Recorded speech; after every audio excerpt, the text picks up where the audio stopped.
Hello everyone, welcome back to my channel. My name is Lena and I make college and book videos here on YouTube. So if you are into either of those things, please subscribe and like this video. I will be posting a college related video next week. For the month of July, I read a total of 9 books. It is obviously not the end of July, so I hope to read 10 books, maybe even 11 by the time the month ends, but due to scheduling conflicts, vacations, and things like that, I have to film the video and get it up before the month ends. My goal going into the month of June was to read more books by non-white authors and non-white perspectives, and I was not very successful with that in the month of June, but I was very successful with that in the month of July. Out of the 9 books I have read, 6 of the 9 were by non-white authors. The first book I read in the month of July was Nita's Son by Richard Wright. This novel follows the story of Bigger Thomas, who is accused of rape and murder. This novel starts before he actually commits any crimes and finishes out after he has been arrested and officially sentenced. I gave this book 5 out of 5 stars on Goodreads. Honestly, one of my favorite books I read this month, and I am so glad that I own this book. It was brilliant, to put it simply. When I did a little bit of research, I found that this book was written with white audiences in mind, and as a white person, I definitely can speak to the fact that it really did not hold anything back. It pulled you right into the story. The graphic and vivid descriptions of everything make the reader unable to escape from the novel, but it also forces the reader to face the harsh and horrifying realities of racism in this country. It's set in the 1930s, but many parts of this book felt like it could have been written yesterday. Bigger Thomas was a very fascinating character. He really does not have anything good going for him. He's not a character that you'd be typically rooting for, but by the end of the book, you definitely feel for him, even though he's done some horrific things, and Richard Wright does not shy away from those things. I still feel like I'm not quite smart enough to understand this book, so I definitely hope to reread this in the future, maybe in a class or something, but for now, I cannot recommend it enough, and I am so grateful that I read it, especially this month. The next book I read in the month of July was One Day in the Life of Ivan Bich by Alexander Solzhenitsyn. I can never say his last name. This book follows one day in Ivan's life in a camp in Siberia. He has been sentenced to live in this work camp, and it really shows the horrors that he experiences. This was a fairly average book. I gave it 3 out of 5 stars on Goodreads. Definitely my least favorite Russian novel that I have read thus far. I felt like some of the intensity that I really love in Tolstoy or Dostoevsky's novels was missing in this. So I'm excited to pick up more Russian novels, but I'm glad that I finally got around to this, and now we can officially return it to my high school. The third book I read in the month of July was Stamped from the Beginning by Ibram X. Kendi. This book basically shares the definitive history of racist ideas in America. It starts from before this country was formed and goes all the way till today, and it uses 5 different figures in history, starting with Cotton Mather and going all the way to Angela Davis. Obviously, there are plenty other historical figures featured. This is a piece of nonfiction, and it really shows that it's not just racists versus anti-racists in this country. It's a 3-sided battle of racists versus assimilationists versus anti-racists. And I wrote this in my Goodreads review, and I will say it now. I know that reading about anti-racism does not make me anti-racist. However, not reading about it and not educating myself will not make me anti-racist as well. One of the historical figures featured in this book was W.E.B. Du Bois, and I definitely found him the most fascinating because he really started out with some pretty strong assimilationist ideals, but by the end of his life, he had changed his perspective and opinion on multiple things and have become more of an anti-racist figure, which is absolutely fascinating to me. I definitely want to do more research into him. Also, when I go back to school shopping, I am planning on getting some special sticky notes and tabs to reread this book and tab everything, because I feel like I learned so much, but I want to be able to remember that. So as I said, obviously reading about anti-racism does not make me anti-racist. My plan for going beyond reading is I have donated to several different organizations. I will have some links in the description below. Please, please, please click on those links and donate if you are able to. An excellent source to educate yourself is the Marshall Project. They are having a membership drive actually right now, and they are a nonprofit criminal justice news source. They have incredible news stories, and they send out great newsletters every single day, as well as some special features throughout the week. I really could not recommend them more. I would also say that primaries are coming up and the presidential election will be in November. So another thing that you can do is vote. Your vote matters. So I have already filled out my request for an absentee ballot, and I received my absentee ballot the other day. So I will definitely be voting in my state's primary. So make sure you vote. The fourth book I read in the month of July was A Raisin in the Sun, which is actually a play.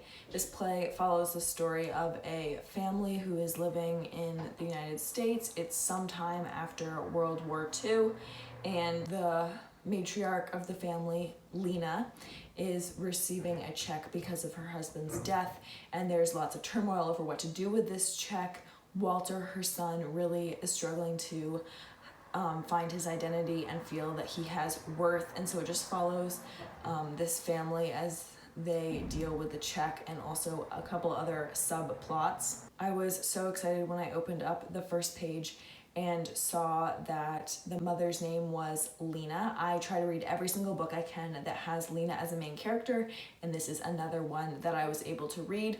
I gave this book 4 out of 5 stars, mostly because the ending did not really sit well with me.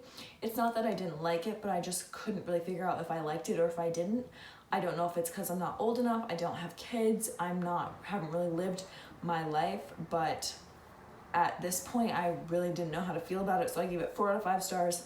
Maybe I'll reread it in the future and fall in love with it or absolutely hate it. The 5th book I read in the month of July was Unbound by Anne E. Berg.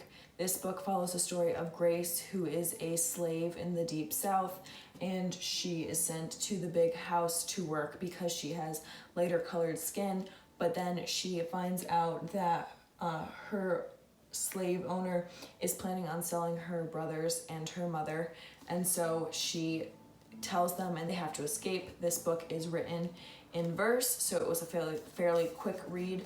I have actually already read a book by Anne E. Berg, and to be honest, I don't really remember much about it. I read it 10 years ago, so I barely remember it. It clearly did not have a lasting impression on me, but I gave this book 2 out of 5 stars. The writing was fine, but my biggest issue with this book is that Anne E. Berg, as far as I can tell, is a white author. And while there's nothing inherently wrong about that, from what I can see, every single book she's written features non-white characters. Thing is, she talks about how we're all the same and like we should be able to write about from any perspective. But my problem is, I feel like white authors who have established themselves and have a name are trying to write books that feature diverse perspectives, but the problem is in the process, other authors who are not white and don't have the same kind of power and prestige that already successful white authors have, are not able to get their stories out as well, because teachers and people who are creating curriculum and choosing books for different awards think a book about slavery, this will be very educational, we can learn about history, we can learn about people who are different from us, but in the process it's actually suppressing and quieting and eliminating other voices.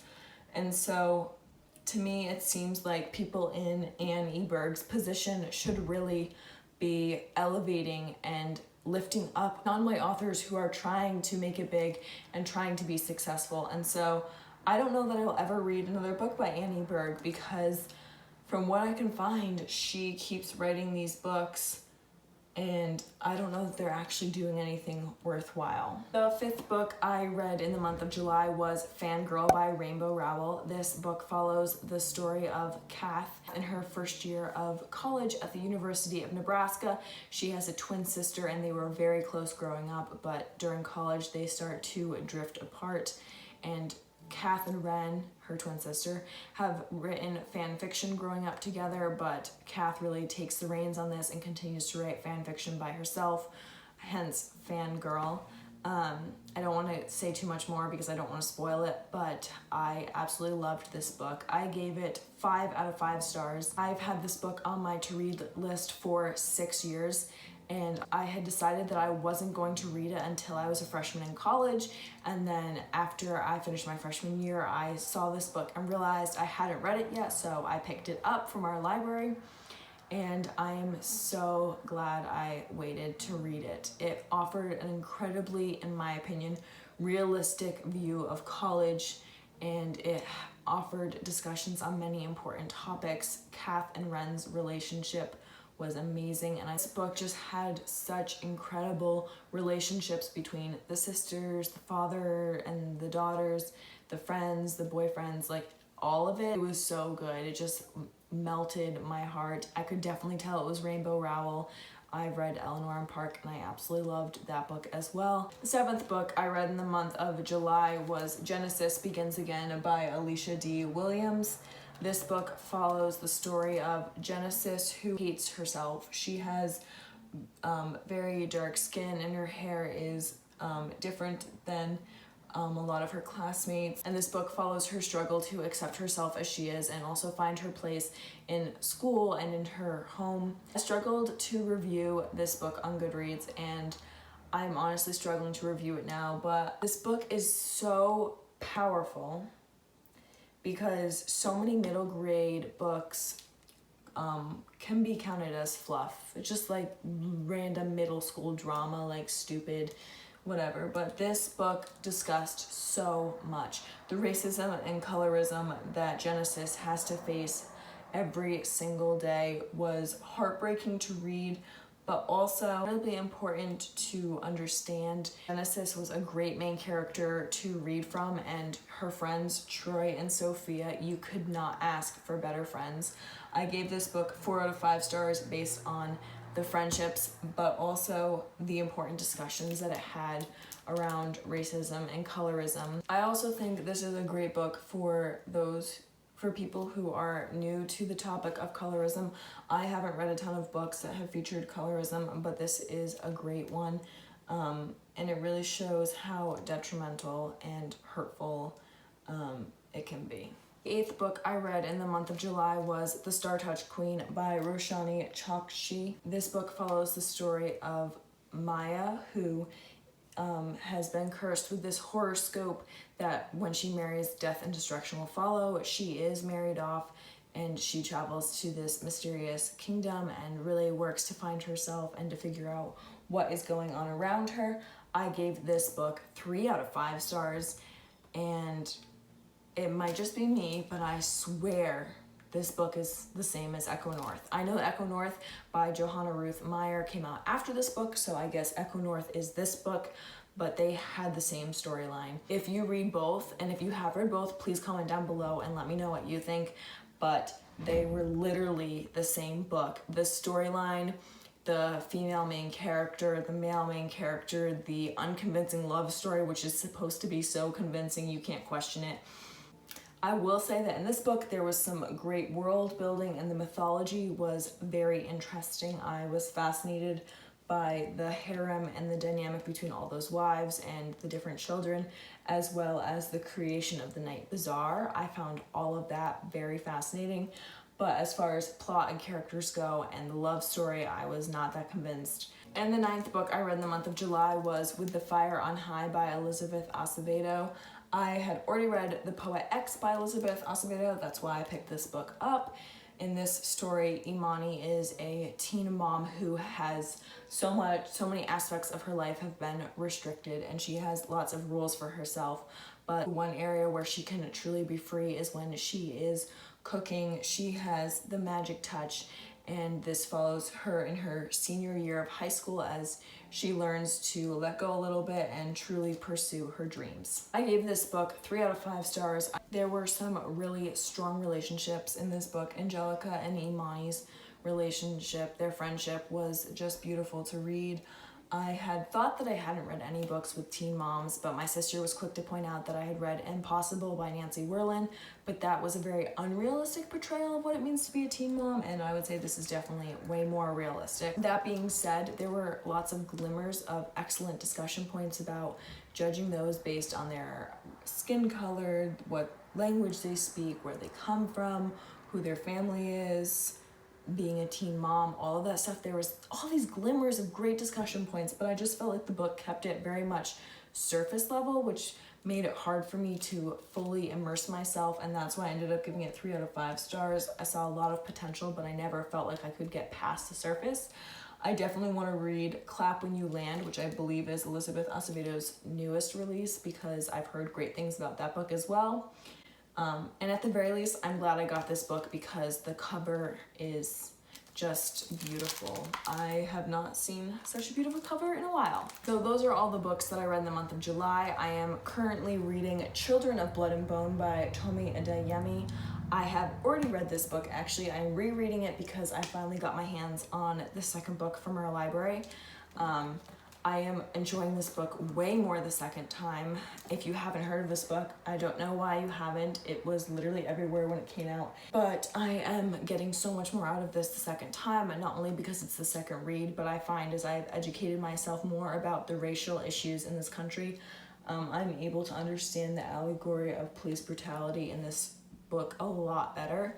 I've heard some disappointing things about the second book, but I'm hoping to prevent any spoilers from happening. I know I'll finish this book before July ends, and maybe even finish the second book before July ends. So once again, please click on the links in the description down below to donate to organizations that support the Black Lives Matter movement.